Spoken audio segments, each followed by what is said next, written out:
Welcome, everyone, to the Union Federation podcast here on the Fandom Podcast Network, where we discuss both Star Trek and the Orville. This is Union Federation episode 212. This is the Orville crew profile. We'll be discussing Lieutenant Gordon Malloy, played by Scott Grimes. I'd like to introduce my crew to this Union Federation starship, and with me, as always, of course, is our first officer and counselor, and, of course, co-founder of the BQN, Amy Nelson. What's going on? Well, hello. As of this recording, it's the time of the Star Trek cruise. So I just want to wish everyone, if you are on there, have fun, give the hugs. I'm sorry I'm not there. And I'm very missing out. Very much so. I can tell you're missing it, yeah. Yeah. Well, let's welcome aboard my co-founder of the Fandom Podcast Network here, and of course, my co-captain and security and weapons officer, Mr. Kyle Wagner. Welcome, sir. How are you?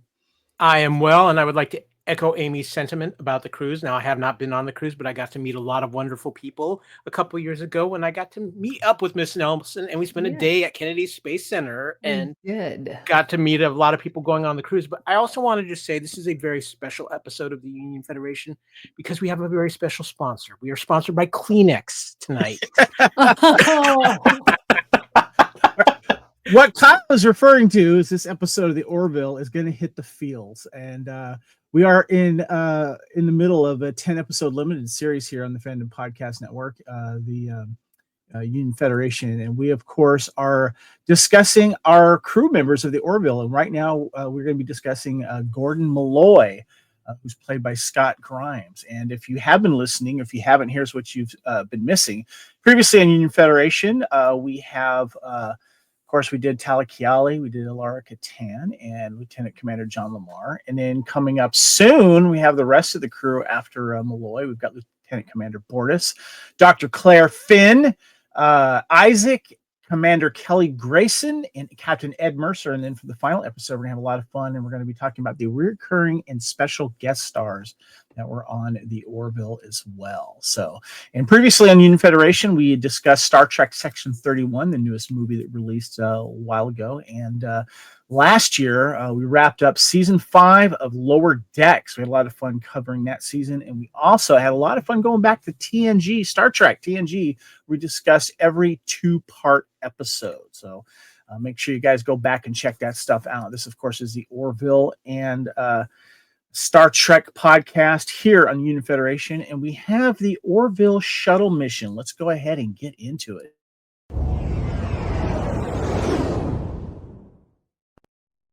Okay, we are discussing Lieutenant Gordon Malloy, Scott Grimes, and we got some fun little pictures here. We're going to show you here. If you're listening to this, please, thank you, but also check out the YouTube video because we're showing some cool slides. We want to let you guys know that the 2 episodes that we are going to be concentrating on are Season 2, Episode 11, Lasting Impressions, and Season 3, Episode 6, Twice in a Lifetime. We're going to have an honorable mention, too. We'll get to that a little bit later. But we want to talk about Lieutenant Gordon Malloy, portrayed by Scott Grimes.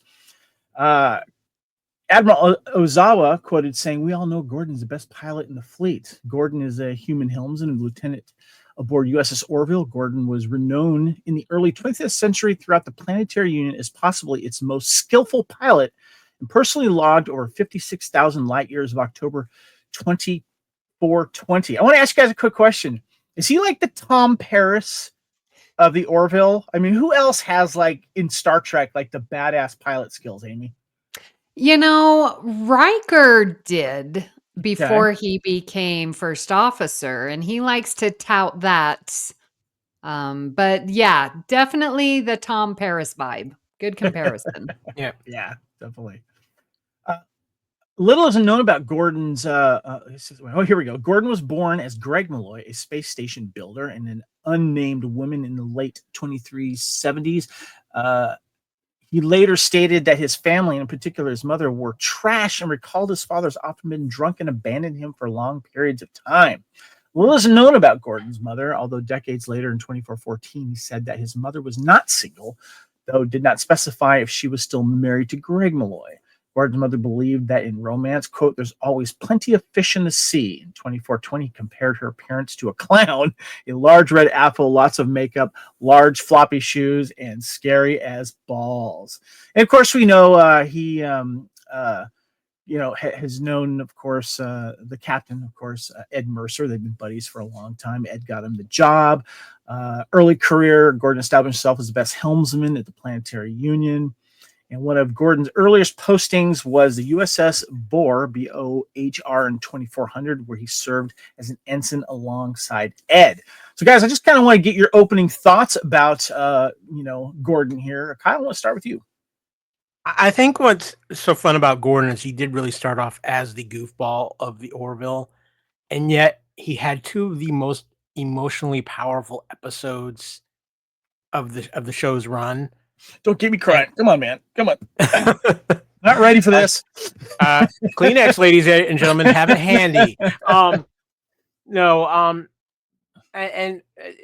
It's a character who has more to him than what they show, and as we learn and as we learn more about him and see what he goes through, and he's the best kind of crewmate because he's always a good friend. He's always there for his crew members and supporting them. Yes, he's a practical joker. He's a little bit of a goofball, but at the end of the day, he's got a good heart, and that's what guides him, and that's what makes him just. In some ways, he's kind of maybe the heart of the Orville as far as the character who brings the most emotion to the show. That's a good point. Amy, your thoughts on Gordon Malloy?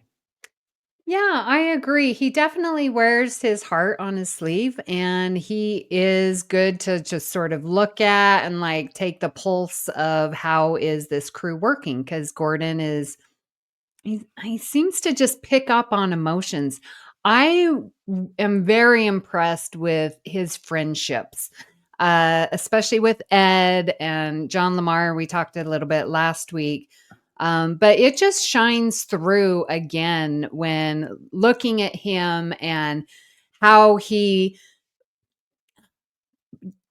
has his friendships and like how he works them. And when he was talking with Ed and like, oh, well, you're jealous because I have this other friend, like he wanted to be fair, and he's always like honorable and always loyal. Like when he's with the other friend, like what I loved about it is he learned, well, I used to know him, because it had been 10 years, but now I know Ed right now, and I've known him this whole time. So that really stood out to me. And his friendship with John Lamar, like, even though they're the jokesters, I feel like he's the instigator, and I feel like Lamar is the one that's just tagging along. So he's got that super fun, creative, wicked sense of humor that he gets away with it because he is just so loyal.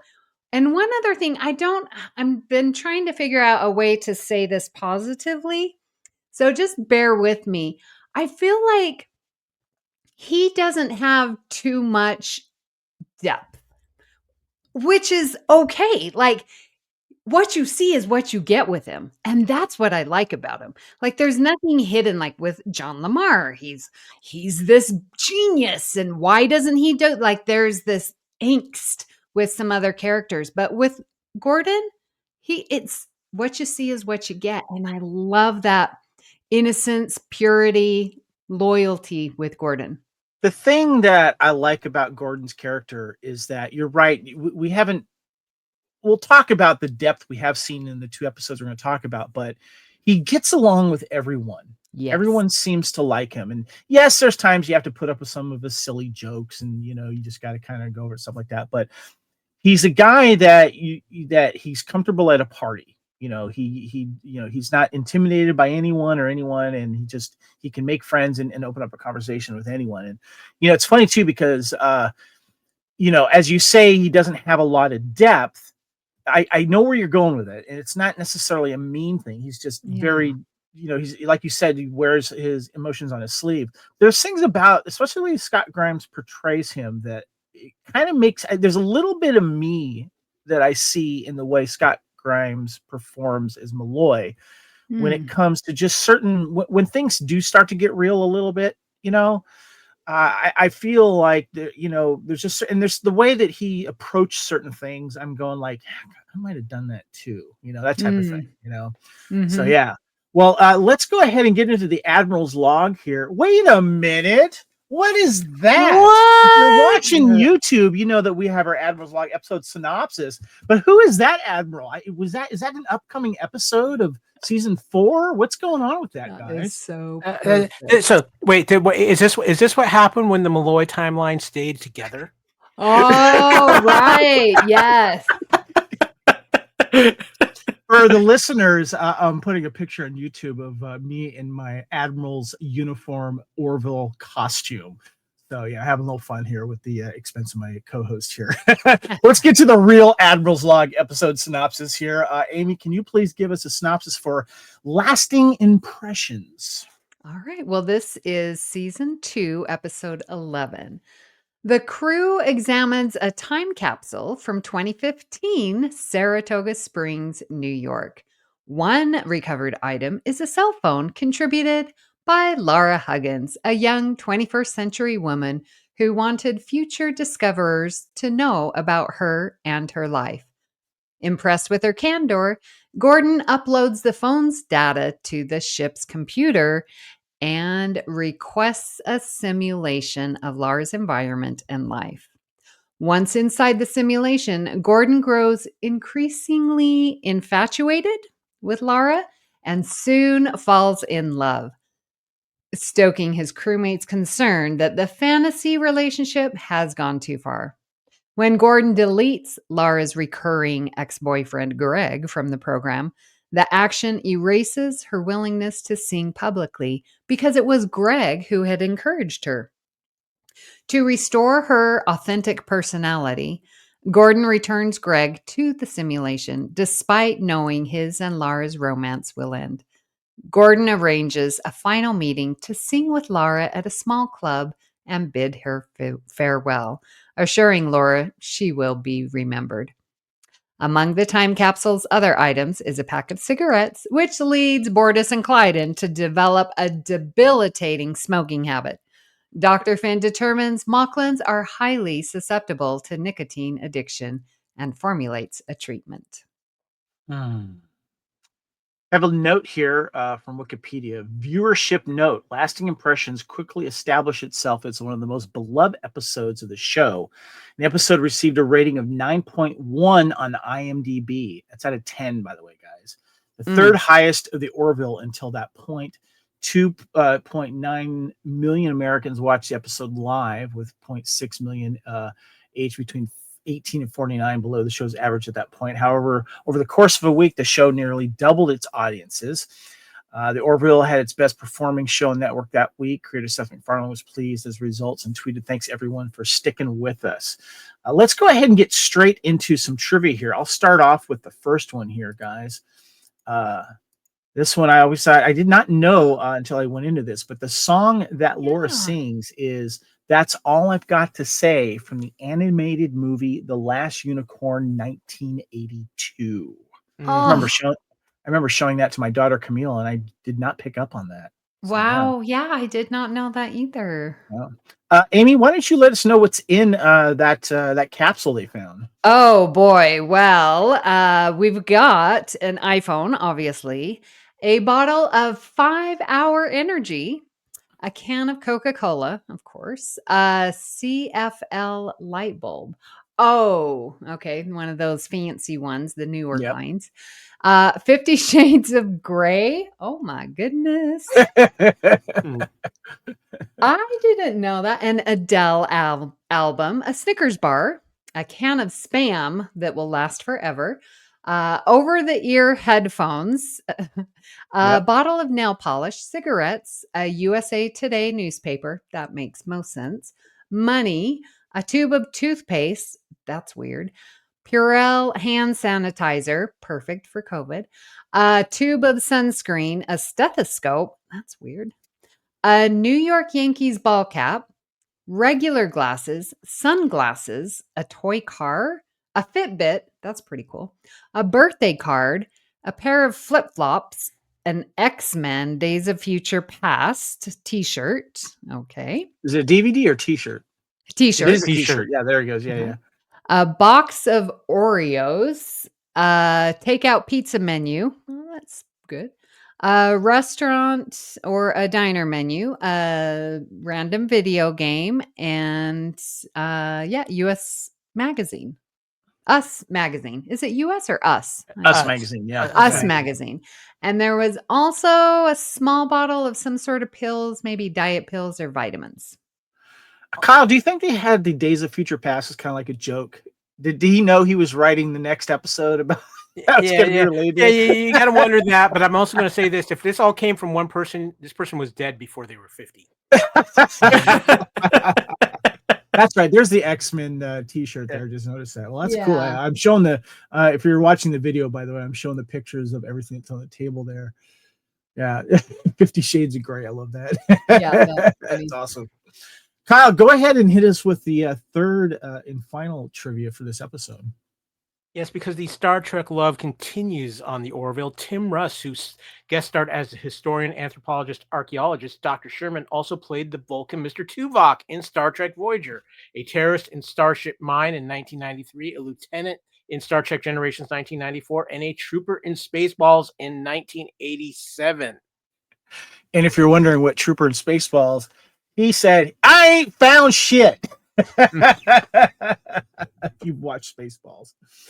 All right, guys. Of course, our notable guest stars are Leighton Meester as Laura Huggins and Tim Russ as Dr. Sherman. Kyle, do you know who Leighton Meester is married to? I do not know who she is married to. Enlighten me. I just know she's been very much in the news lately because she is reuniting with her former Gossip Girl castmate Kristen Bell on her new popular show that is on Netflix, and she will be part of season 2 of that show. Well, it's funny you bring that up because she is married to the love interest in that, and that is Adam Brody. Well, yes. They, of course, they met through the televisions and stuff like that. So yeah, well, that's cool. I'm glad she'll be on that show. That'll be a fun little thing there. So, Tim Russ also is Dr. Sherman. We heard of him. He's from Voyager, of course, more famously. So yeah. All right, guys. Episode discussion for lasting impressions here, guys. I want to kind of get your opening thoughts here. Amy, let's start with you.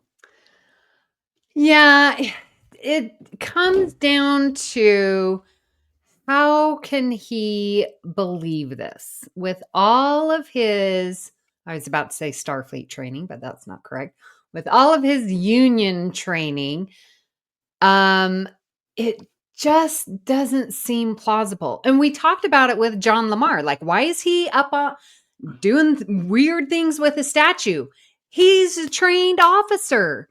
And here he's going to take this cell phone, use AI, use the computer to literally simulate. This is not real.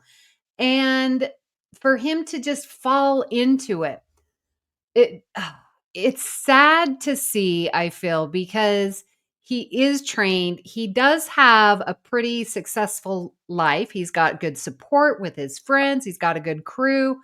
So obviously something is missing in his life, and he tries to fill it in here. Now, I feel like Kyle and I are about to school you, Amy. Kyle, you go right ahead. I have a feeling what Kevin's going from. Here is the thing. Gordon is a romantic. Mm-hmm. For all of his little quirks and pranks, the man wants love. He even talks about it in the episode. He hasn't dated anybody on the ship. He hasn't had a relationship in a good while.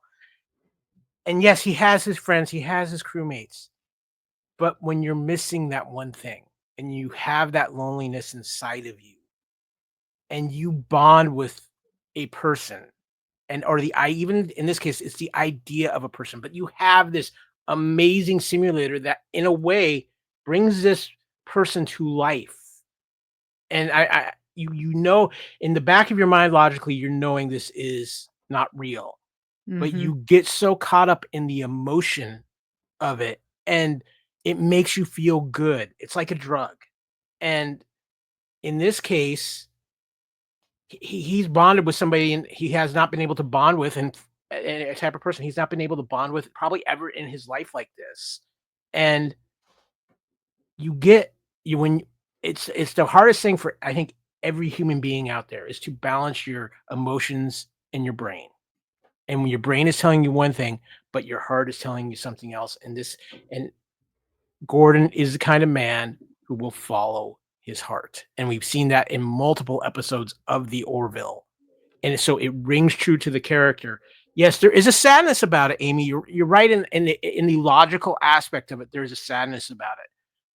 But he is a romantic, and he's following his heart, even though it's not real. The emotions he's feeling are real. And that is something that becomes very hard to overcome.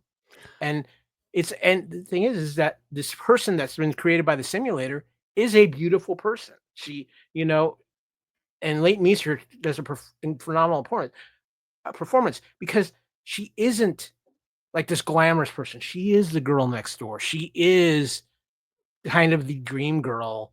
Leighton is a very attractive young woman, but she's not that. I wouldn't call her the stunningly beautiful, but she's that girl. Like I said, it's the girl next door. She's approachable. She's approachable. Yeah. And the more Gordon finds out, and the more his fascination about this person grows, he develops feelings. And guess what? When you have AI, you have VR, and you have an advanced AI that can make this almost feel real, you get lost in it. I mean, it happens even now. There are people who are addicted to virtual reality. And video games. It's their escape. That becomes their reality in a way. And it registers now. And in this case, it not only do you have that, it's filling a hole that he's missing in his heart, and it's giving him this emotion. And it's a powerful feeling. And in this case, because it isn't real, it is a powerful drug. And that's sometimes what love is. Love can be is maybe one of the most powerful drugs in existence. So I completely agree and understand, and give him a leeway of, I mean, a few hours, maybe not. Okay, 2 days, and you're going to keep on. It's not real. I just, like, the second episode we're going to talk about, I get that. Like, she's real, right? This is not real. And so to keep on going back to the holiday or simulator, keep going back to the simulator and having this simulated relationship, that leap in a Union starship, it's just hard for me to grasp. Hold on. The emotion is real. Let me jump in here, Amy. Go, Kevin. First of all, the argument you just made right now, Amy, is what everyone at the table confronting Gordon was saying, basically. Yeah. Right. But were you remembering what Gordon was saying? And he was making his argument. He even was putting the argument up against the robot. Sorry, Isaac. It's real to a certain point of view. And Kyle, you made the argument extensively well. I don't know if I could have done it better than that. You did a really good job, because he does wear his emotions on his sleeve. He's romantic, but you have to understand what he experienced with Laura Huggins and that phone. Everybody, look at your phone right now. Imagine taking this phone before you go and get it updated and just letting everyone look at it 400 years later. He makes a very interesting point about this episode that I don't think really spent a lot of time on. And it's a very important point that he made about, we know what happened with U.S. history from the historians. Imagine yourself going back in time. Let's just pick 500 years right now. And you are able to observe one person throughout their day. You don't hear about that stuff anywhere in history. On top of that, she is beautiful. She is self-deprecating. Oh, maybe I'm a bitch, blah, blah, blah. Freaking charming is that. Mm-hmm. Yeah. And not only that, all of her text messages, she basically talk about someone who's also wearing their heart on their sleeve. If they're going to let anyone look through their phone 400 years later, maybe she thought no one would find it and look at it. Who knows? But he's going through the text, and and then when he finally gets to know her because of what the computer does, I mean, and then Leighton Meester just takes over and it's like, come on, and yes, that's what creates the good argument about this is like, yes, did Gordon go too far? Yes, the argument can be made. But I'm looking at myself going, would I have done it? Yes. Yeah. I would have done it. But for how long? I don't know, to be honest. Be real. That's the question. Yeah. Like, I would do it. It would be a fun little, okay. But there comes a time when reality hits you in your face. And I don't believe psychologically that either of you two would allow it to go on forever. Yeah. It gets to the point to where in this episode where you're wondering how far is too far. How far did he take it when he virtually slept with her? Maybe that, that type of thing. Oh, when he creates the phone and he's texting her program, he's texting the program from his phone. That was a funny moment in the bridge. But I mean, but even still, I think that to me that was the point where it was like, okay, this is a drug. He's lost himself in the virtual reality. The virtual reality has become too much reality for him. And that's the dangerous side of it. But again, being what this episode is and what it's about and what its meaning is, it's about a love story, and it's about somebody who's lonely and falls in love. Is it the right thing?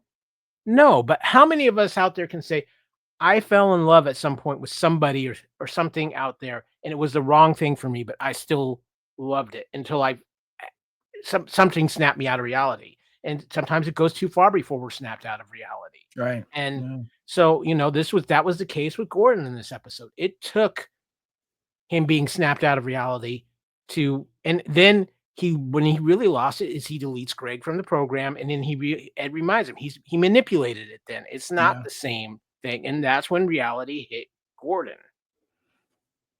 Yeah. And the woman that he falls for, being the musician and the singer, it changes because it was Greg, the one that was able to find something in her and to allow her to then, have the courage to do what she did in music and stuff. And part of the music was one of the things that he fell for as well.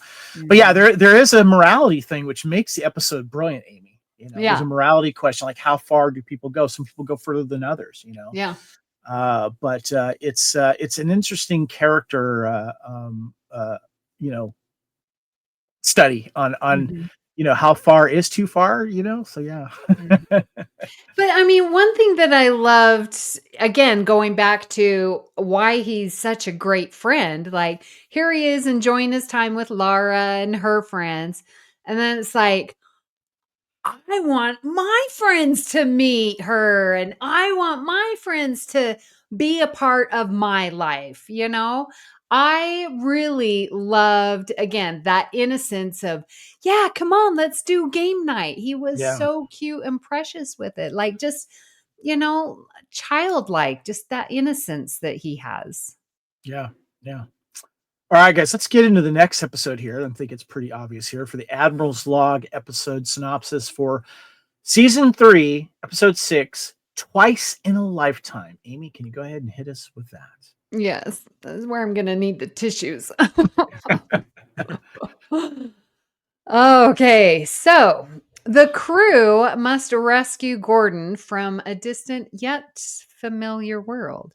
Lamar upgrades the Aeronov device to send an entire ship back in time. The Union orders the device be transferred to a secure research facility. Upon arriving, Orville and its escorting convoy are attacked by the Kalon. Gordon attempts to destroy the device, but a core overload hits the device and accidentally transports him to 2015. The crew mount a rescue, but arrive 10 years later in the year 2025. Gordon has made a family with Lara, the real life version of the woman he had a holographic relationship in Lasting Impressions. Gordon insists on remaining in the past, defying union law and Ed and Kelly's insistence. Meanwhile, Isaac and Charlie search for dysonium for the ship's core. Isaac, disguised holographically as a human, attempts to bond with her but is rebuffed. Charlie reveals the woman she loved was killed during the Kalon attack on Earth, and she blames Isaac. Gordon again refuses to return, so the crew use dysonium to jump back to 2015, rescuing Gordon roughly a month after his arrival, but erasing his time with Lara. The strain of the trip burns out the Aronov device, so the Orville utilizes time dilation to return to their time. Ed and Kelly tell Gordon the whole story. He sympathizes with their guilt, but assures them it was the right decision. Talk about a gut punch. Oh, All right, let's do some trivia first, and then we'll cry. I'll go ahead and start with the first one here, guys. So Jessica Zor and Leighton Meester have both worked on the series Gossip Girl together. So yes, I remember watching that show a little bit. Kyle, hit us with the next one. Oh, time travel. It can be heartbreaking. Seth MacFarlane explained at the Orville's 2022 Comic Compound that Ed couldn't allow Gordon to contaminate the timeline by marrying Laura because in the primary timeline, Laura was meant to marry her boyfriend Greg. Thus, Gordon was preventing their descendants from being born. oh. And I didn't notice this. I couldn't find a screenshot for this, but I thought this was interesting. Amy? So the picture of the dog on the fireplace mantle in Gordon and Lara's home is the same dog picture that appears above Lara's fireplace in season 2 episode, Lasting Impressions. Oh, okay. All right. Let's notable guest stars. Of course, Leighton Meester returns as Laura Huggins. We got Ann Winters as Ensign Charlie Burke, Ted Danson as Admiral Perry, and of course Kelly Hugh as Admiral Ozawa. All right, guys. Let's also, before we talk about the episode, we do want to say there was an honorable mention of an episode to watch. That honorable mention was season 2, episode 10 of Blood of Patriots. That was right after the Kalon 2-parter, the identity one. And if you guys remember, that was Ed must initiate peace talks with the Krill, and Malloy reunites with an old crewmate that saved his life who intends on taking revenge of the Krill.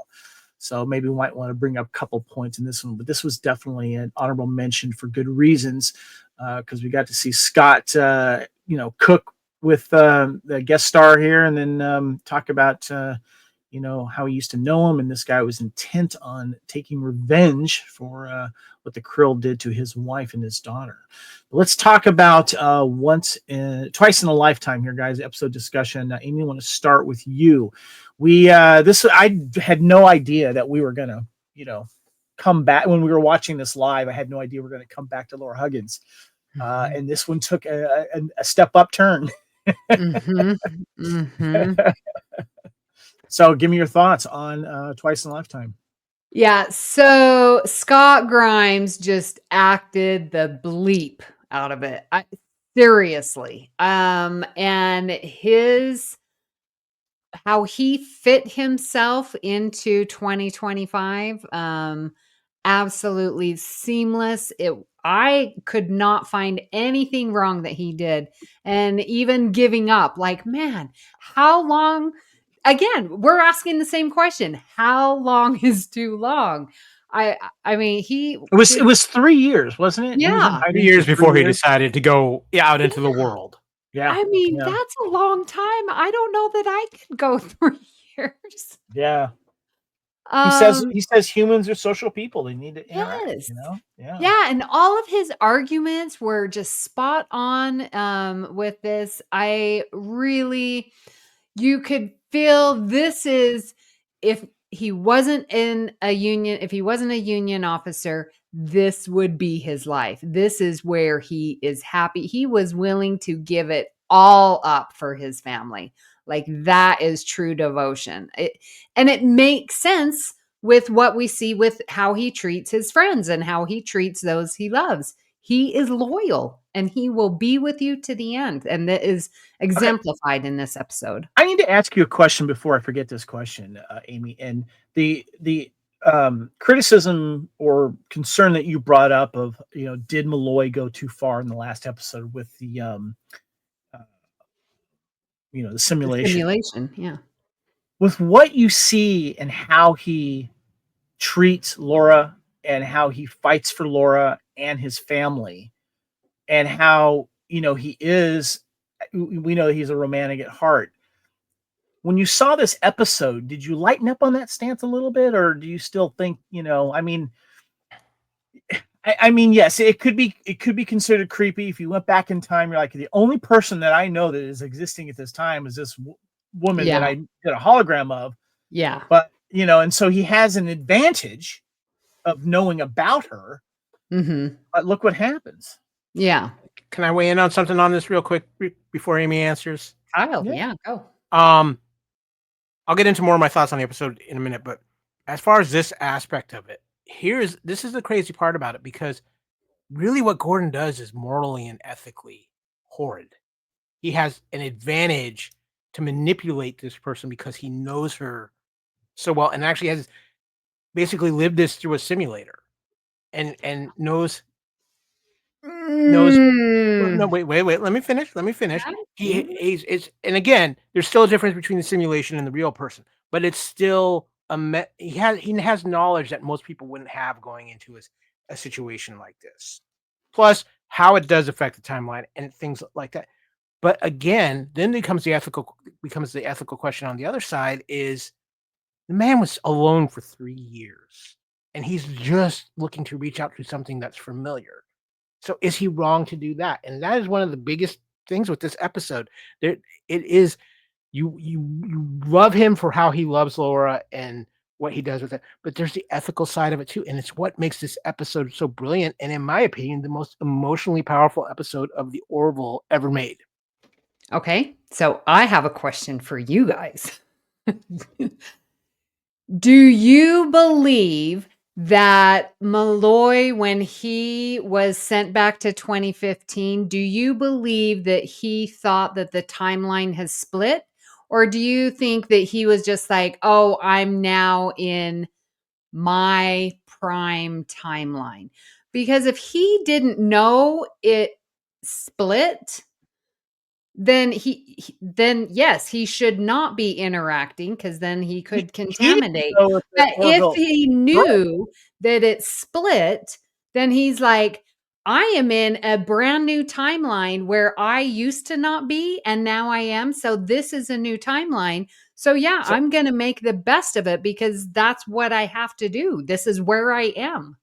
So it's interesting you bring that up, because there's a line, I can't remember the line that Seth's character Ed says about how the understanding of time travel is still a big question. I can't remember the line, so I'm kind of paraphrasing what he says. But also Malloy says that he didn't know if the Orville survived as well. So he's down in 2015. And honestly, I don't know if he's smart enough to really kind of answer that question or even consider it at the time. He finds a way to put a message out there, which they get, but of course, no one shows up. Nothing happens, and so the only familiarity he has is Laura Huggins. And it's weird how he felt really like bad about killing animals too, which I thought was interesting with his weapon. I felt bad about having to kill animals, and stuff like that. But it's I don't think he knew for sure. There was no way to know, because he's in an era that doesn't have the technology to know that. There's only theories out there. There's only science fiction films to make you wonder and stuff like that, which makes it interesting, And when I went back and listened to all the technobabble that Lamar was talking about, I'm trying to understand most of it here, But what's also interesting as well, and I didn't mention this when we were talking about lasting impressions, that Kelly said something to Malloy after he realized, after he altered the program. She didn't come in to like chastise him, which I thought it was a really nice conversation she has with him about, hey, at least this woman found a way 400 years later to make an impression on someone that meant a lot to them. I'm paraphrasing again as well. So, to answer your question, Amy, I don't think he had any. Would you? I mean, that's the thing. Would you think, Yeah. am I in a separate timeline? I don't know. You know, Yeah. it's one of those things. Kyle? Mm-hmm. I think in the back of his mind, he knew because of of training and things he learned. I mean, he knows temporal law and what the rules of the union are about temporal law. So I think he knew. But here's the thing: Mm. 3 years of loneliness and isolation. What does that do to your thinking? What does that do to your mental state? He had to think nobody was coming for him. He's like, I Mm-hmm. can't exist like this. I'm not, and he's not the kind of person that's going to sit in the corner and just wither away and Mhm. die. That's not how he is wired. Mm-hmm. And so he Look went at his out. character. Yeah, he's Yeah. outgoing. You know. Yeah. I mean, Yeah. Very And he so. went. He realized where he was and when he was, and he reached out to the thing he knew the best and something that he loved. I mean, let's be honest. He loved Laura Huggins, and he I have sought her out. okay, I have a question for you guys, and Mhm. I was thinking about this question when you were making your point, Amy.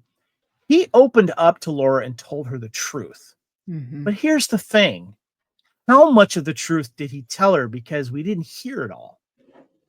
He's like, okay, I got the truth, and then we Everything. kind of get the end of the conversation where she kind of goes, somehow I always knew. She does the Princess Leia line from Return of the Jedi. There was just something about you, the way that you treat me, blah blah blah. So we don't know did how much did he open up and say, yeah, I created the simulation from your phone, and I crushed on you, blah blah blah. I mean, Yeah. how much did he say? He told it's They Malloy. He told her everything.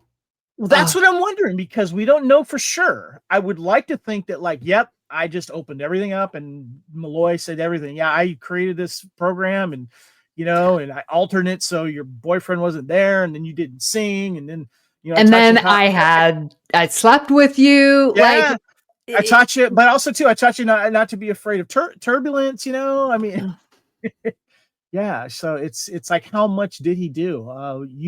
That's another question, and that questions morality as well. About how he went at this. So yeah. A heartbreaker episode, because if we see what happens, they decide to, once they get the minerals or whatever that they need to do to go back in time, they basically erase that whole lifetime. And you see Malloy holding his gun at them as they're walking away, but he's not firing. I mean, can you imagine if he killed them? I mean, it's just like, but it's not Malloy. He's not going to do that. It's not his thing. Those are his friends walking away, But it's almost like, what happens when they do that? Do they start phasing away like the end of Back to the Future? I mean, what happens? I want to know. But then I would have just I didn't want to see that, because I'm already crying as a grown man baby as it is at this damn episode. I don't know if I want to see that, Kyle. Kevin, I think it's fair to say that we just had a conversation about this kind of topic on the most recent episode of Culture Clash, where we discussed the Tony Scott Denzel Washington movie Deja Vu and what happens to timelines when things like this happen. And the question is, does that timeline still exist? Because technically, when they first discover it, he lives and dies in that timeline. He lives to be 96 years old.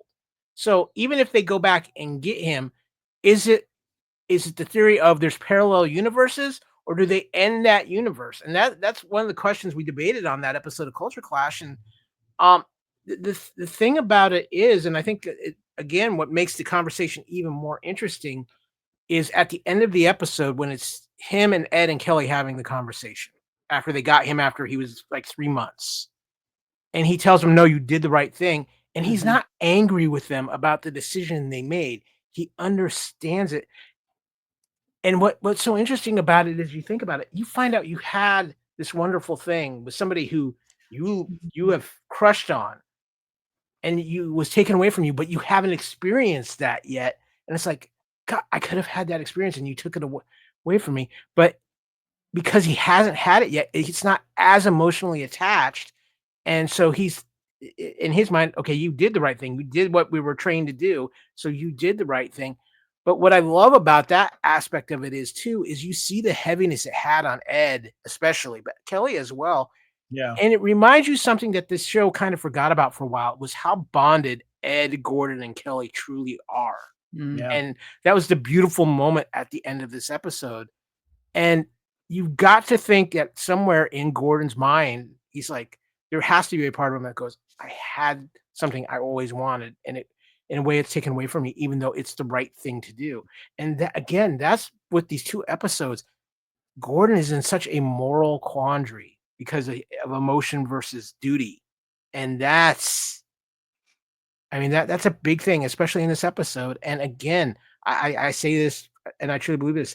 There's some incredibly powerful moments in the Orville. The scene with when Ed, Kelly, and Talia show up to bring Gordon home is still one of the most emotionally powerful scenes of this entire series. It's gut wrenching. Yeah. Especially when when he has moments singing with her and stuff like that, and then he actually starts a family with her. It's just wow. Well, and right. Wait, real quick, just the episode kicks off with him singing their song at a party. Yep. Yeah. And that shows you how much he is still influenced by her, and he still has the cell phone. Yeah. Yeah. I love the scene too when like Charlie's looking at it, he's like, hey, you want to take a selfie? And she's like, what's a selfie? And then Boris gets in there and he's like, all right, let's get into the next Orville shuttle mission.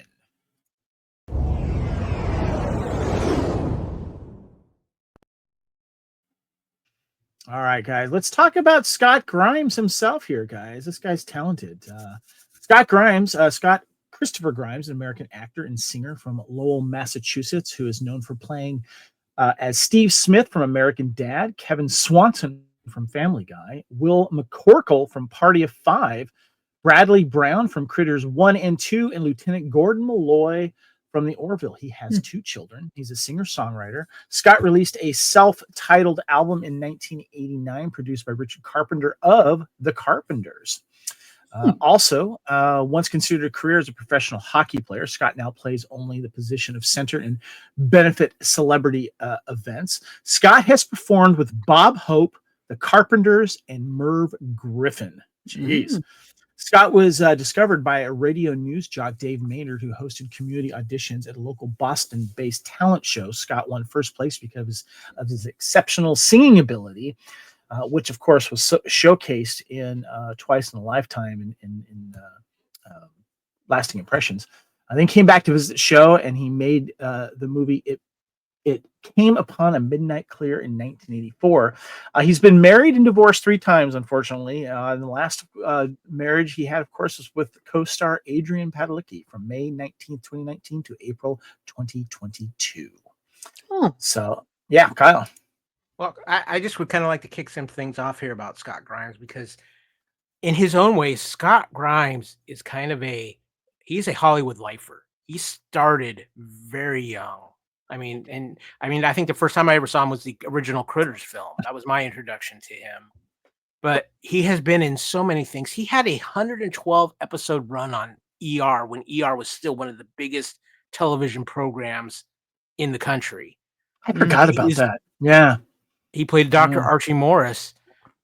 He is incredibly talented. He is an incredibly talented actor. He's an amazing singer. In fact, Kevin, I remember from you telling this, there was a Baywatch documentary several months back I covered on Culture Clash, and him and Debbie Gibson got together and remade and re-performed the original Baywatch theme for that documentary. I got to listen to that. I remember you telling me that, and I forgot to listen to it. I got to go find that and listen to it. That sounds great. But he's also one of the just guys who seems like everybody in Hollywood loves him. You never hear anybody say anything bad about Scott Grimes. He seems to be friends with everybody. Obviously, he's very tight with Seth. He's almost in every Seth project at this point. Yeah, he co-stars in the Ted TV series. He plays the dad. Yeah. But and he's just one of those guys. And you mentioned it. He's performed with Bob Hope, the Carpenters, and Merv Griffin. This is a guy who has transcended Hollywood history and been a bridge through a lot of things. And I still think to this day, a lot of people completely underrate how talented Scott Grimes truly is. Yeah.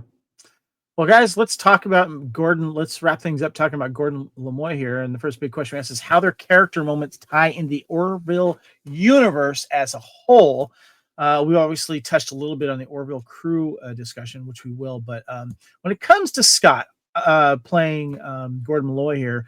Malloy, we know, obviously has a reputation for being a fantastic pilot. When I'm asking you to kind of look back at the Orville and all the episodes that you remember, what type of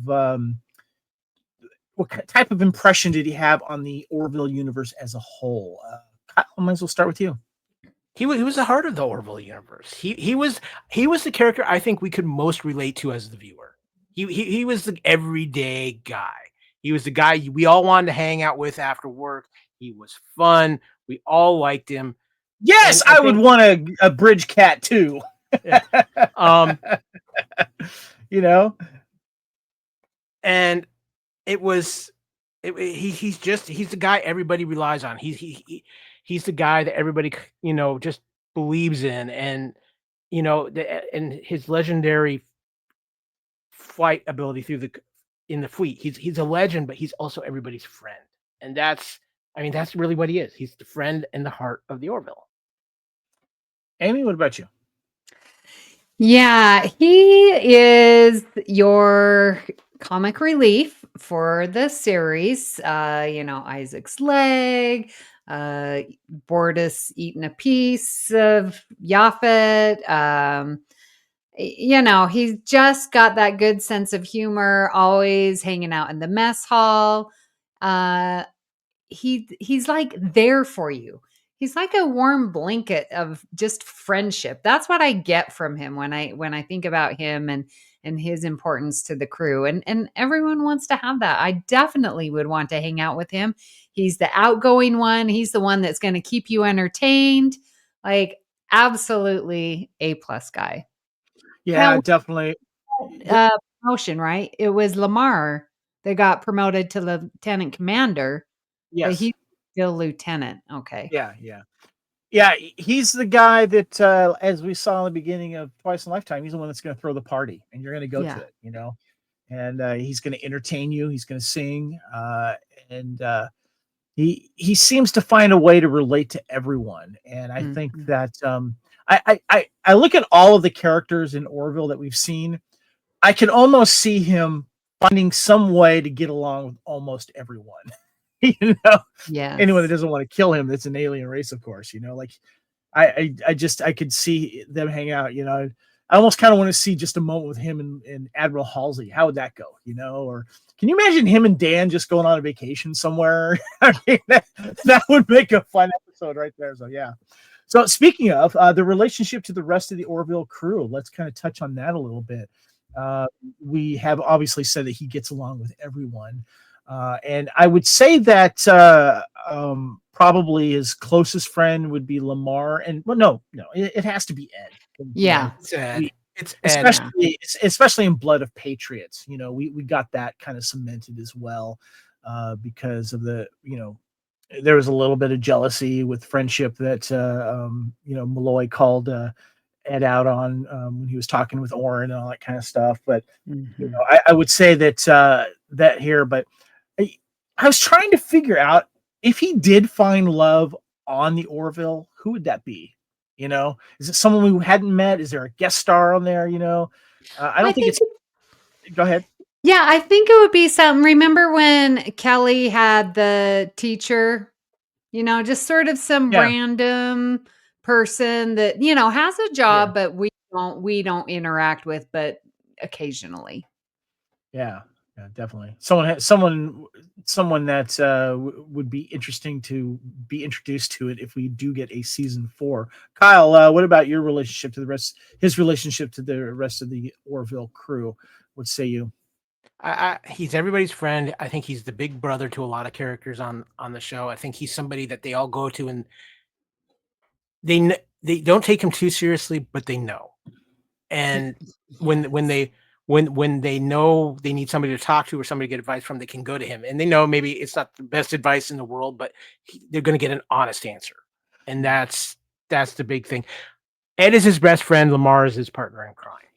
Yeah. So Ed knows how to handle Gordon too, especially when Gordon goes off on a tangent and saying something silly. And I forgot which line it was. And Ed was like, I don't know where to go with that, but I'm going to change the subject, And and just there's just some funny scenes, when he's trying to teach humor to Isaac, and when they meet up with the female race that looks down on men. I forget the name of the Genesi or something like that, and one of them was looking at Ed, and someone said that he wasn't available or something like that, and then Malloy's like, "I'll do it," just silly little things like that. So the last question we always like to ask here, we have to look in the future here. I don't know if we'll get a season 4 of Orville. We hope that we do. But if we did have more episodes with this character, where would you like to see their story arc go? Kyle, I'm going to start with you first on this. I would like to see a little bit of growth in Gordon on a professional level. Really kind of get a little bit more. You see him with what his status really is in the union as the best pilot in the union, and maybe see him get a little bit more credit for that.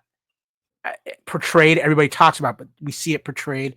And I would like to see something happen where we see Gordon really truly step up and take a leap in his own character, much like Lamar did when he became the chief engineer. Take a leap in his own character and show that kind of character growth on a professional side and just growth in a maturity side. It's interesting. You just reminded me of something, Kyle, and I want to mention this to you, Amy. There was one B plot that disappointed me with Gordon Malloy's character. And that was when he went to Kelly and he said that he wanted to take the officer's test or something like that. I don't remember which episode that it was, and then first of all, he has to go to Claire and he has to do the psychological test, and he's seeing all these crazy things, and basically he fails miserably. And I was actually kind of disappointed with that, especially looking back at what happened with Lamar. I wish he would have made, because it was just too silly, to be honest with you.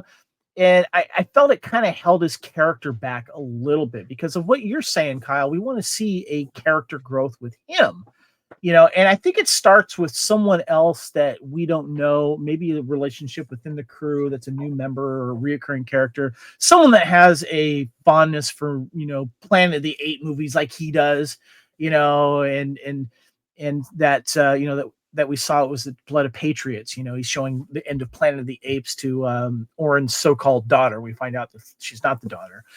Something that gets along, and maybe also a musician too that he can bond with. And is kind of a maybe a pilot nerd or something. I don't know, fellow pilot. Who knows? But I feel like that.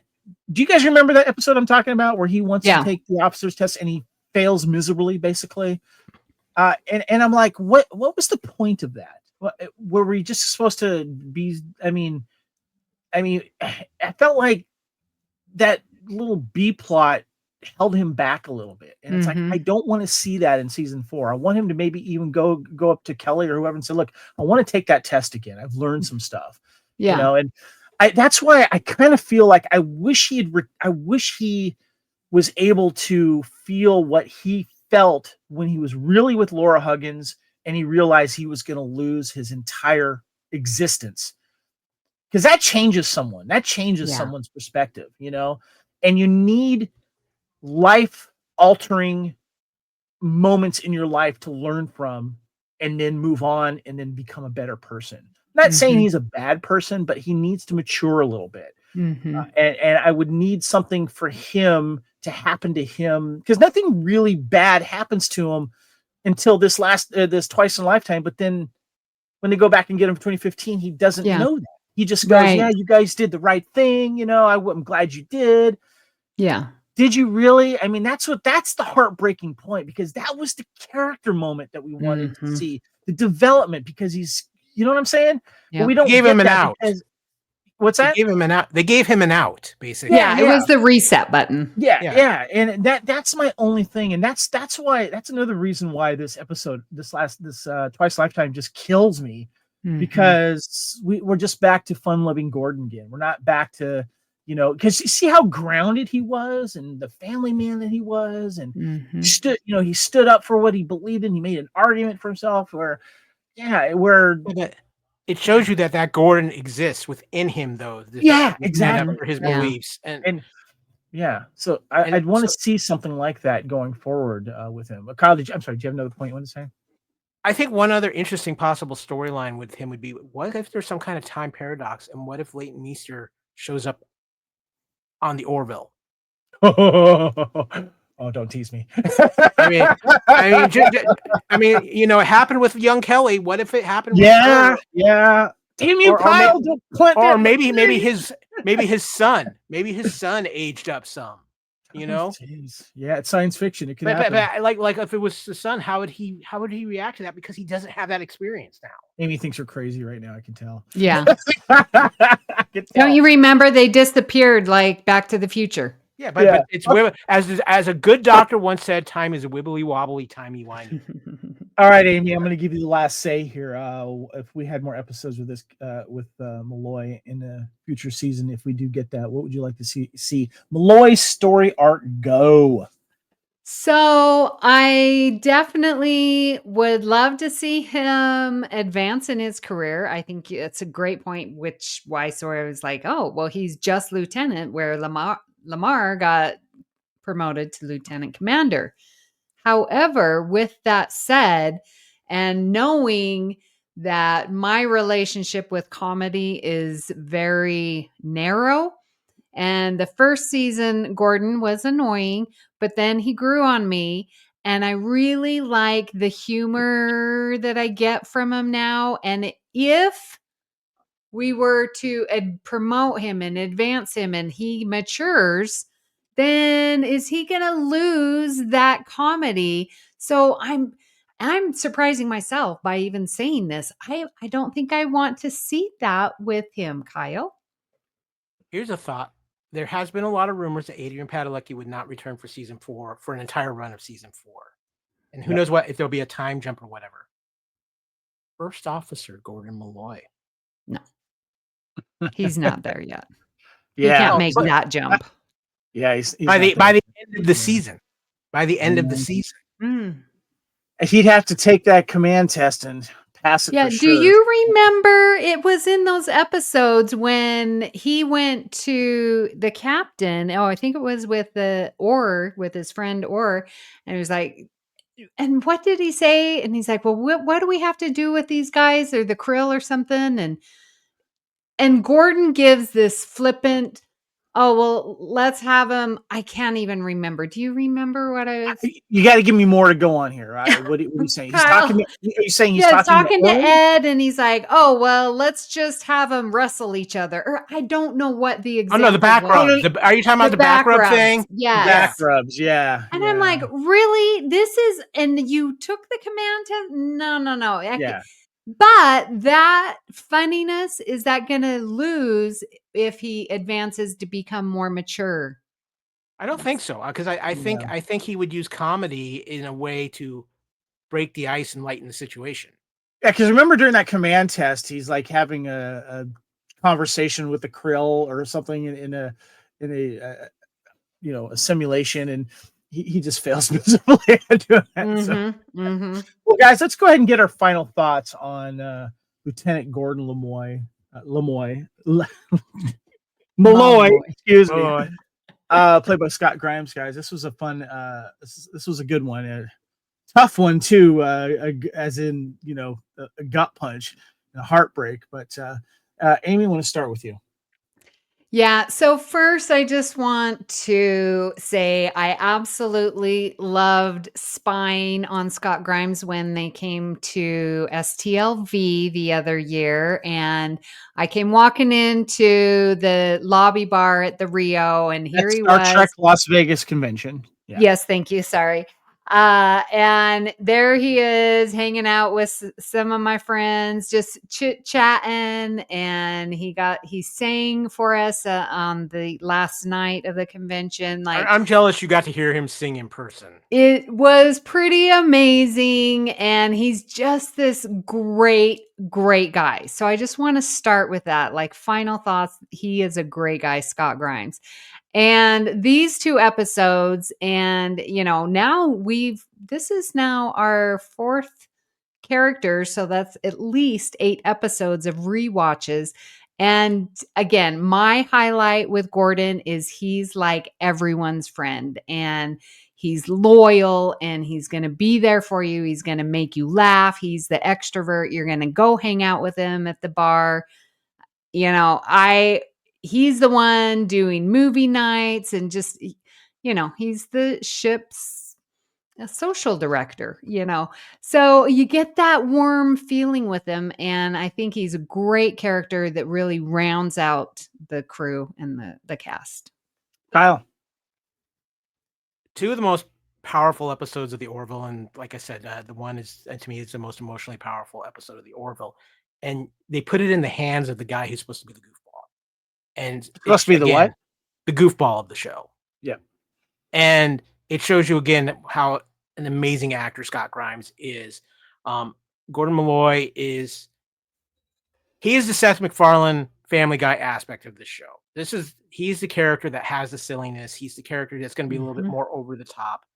But again, because the way the Orville is written, even that character gets his moments and gets his shine. And that's absolutely one of the great things about the Orville. And Scott Grimes is just a phenomenal actor and so immensely talented. And let's not forget, Scott Grimes is the reason why we even are considering and talking about season 4 of the Orville. So yeah.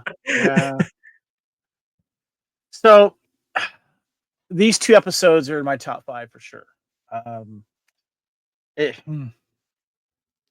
That Twice in a Lifetime is probably, and I think it's my favorite episode. I think it is. It's up there. It's I could watch these 2 back to back. And it's not just seeing what Scott Grimes or Malloy would do and would I do it. There's just feelings that these 2 episodes just for reasons strike a huge chord with me. And I felt, moments of what he was feeling at different times in my life, and it's just the writing was just beautiful on both of these episodes, and the acting was just extraordinary on these. And I got to give it up to Leighton Meester. I miss Leighton Meester. The last time I remember seeing her in something that was really good was was Country Strong, I think it was. The movie that she plays a young up and coming country star, and Gwyneth Paltrow is kind of like the aging country star, and she was really good in that. She sang in that as well. Highly recommend that, by the way. But anyway, so it was nice to read. This was the one that I was actually looking forward to the most of all of these episodes, to be perfectly honest with you, because I knew it'd be a spirited discussion and about Gordon Malloy. So thank you guys for indulging us in this. It's been a lot of fun. And again, if you're listening to this, thank you very much. And if you're watching us on YouTube, thank you very much. But let's go ahead and wrap things up. This is, of course, the Union Federation podcast, and the next episode we have is episode 213, and we're going to be discussing Lieutenant Commander Bortus, played by Peter Macon. Could we be discussing things about a girl in that particular episode, Kevin? That will be one of the episodes. Yes, so the 2 episodes we'll be discussing is the season 1, episode 3, About a Girl, and then season 2, episode 2, Primal Urges.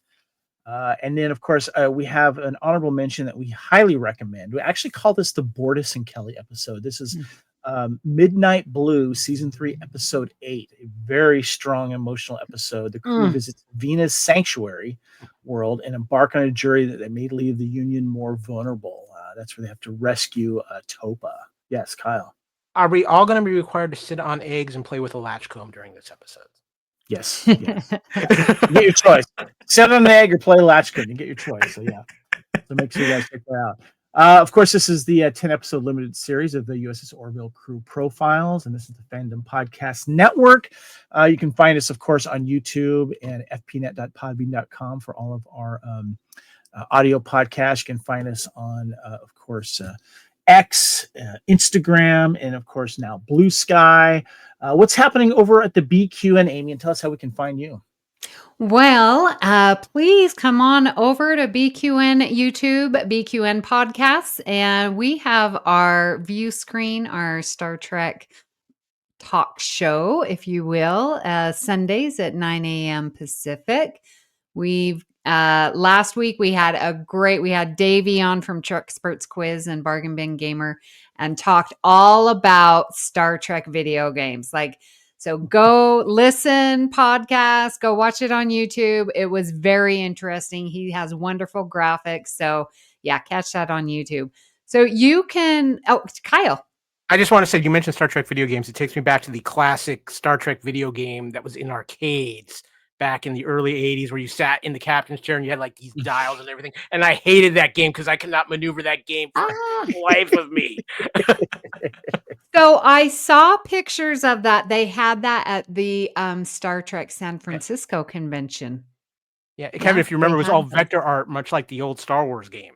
I didn't play that one. Yeah, no. Anyway, yeah.